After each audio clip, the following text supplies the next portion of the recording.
अस्सलाम वालेकुम दोस्तों, तुसी देख रहे हो अपना पंजाब टीवी ते मैं तेरा मेज़बान अफजाल अहमद।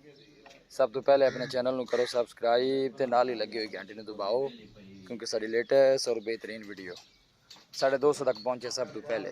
तो जी दोस्तों, ऐसे अपना पंजाब टीवी ते माशाल्लाह के पहले नवैट की वीडियो लेके हाजिर हुए हैं।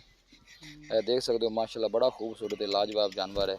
आर्डर क्वालिटी माशाल्लाह बड़ी खूबसूरत है, लाजवाब है। देख सकते हो सोहनिया मंडा ने माशाल्लाह हवाने दियाँ कादशान बड़ा आला है। पहला वारा जनाब बड़ी सुंदी है, मुँह च माशाल्लाह चार दंद है।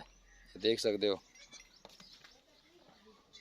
चोलस्तानी ते फ्रीजन का जनाब एक क्रास है। जानवर दिखाने की इंशाल्लाह जनाब पूरी तसल्ली करावांगे, बाकी लैने देने नसीब होंगे ने। पहला वारा जनाब बड़ी सुंदी है, 4 तो 5 दिन वाले जनाब कढ़ दी है। देख सकते हो थन चढ़े दी माशाल्लाह बड़ी मजबूत है, पूरी माशाल्लाह बरीक वैड। 2-3 को जनाब वैड में सिंग लगे है।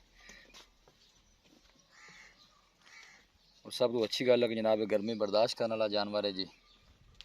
लोकेशन वीरान दसदा जावां, तहसील दीपालपुर, जिला उकाड़ा। डिमांड भी जनाब मालक 2,30,000 रुपये करते हैं। फिर इंशाल्लाह जनाब साडा कोई वीर भाई आएगा तो दी दे लिहाज जनाब जरूर करावांगे। 2,30,000 रुपये डिमांड करते हैं। मूँह जो देख सकते हो चार दंद जनाब। इधर इधर मेरे वाल भी कराया जे, इधर दिखाया जी दंद दोबारा ज़रा। यह जनाब दंद भी दिखा देने दोबारा, देख सकते हो मूँह च माशाल्लाह चार दंद है। यह देख सकते हो जी चौगी है मूँह चों।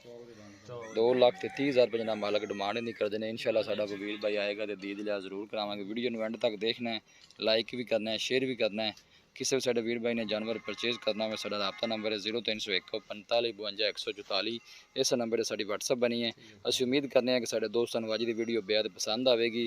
वीडियो पसंद आए लाइक तो शेयर जरूर करो। मिलांगे एक अच्छी और लाजवाब वीडियो के नाल। अपने मेज़बान अफजाल अहमद नूं दो इजाज़त। अल्लाह निगहबान।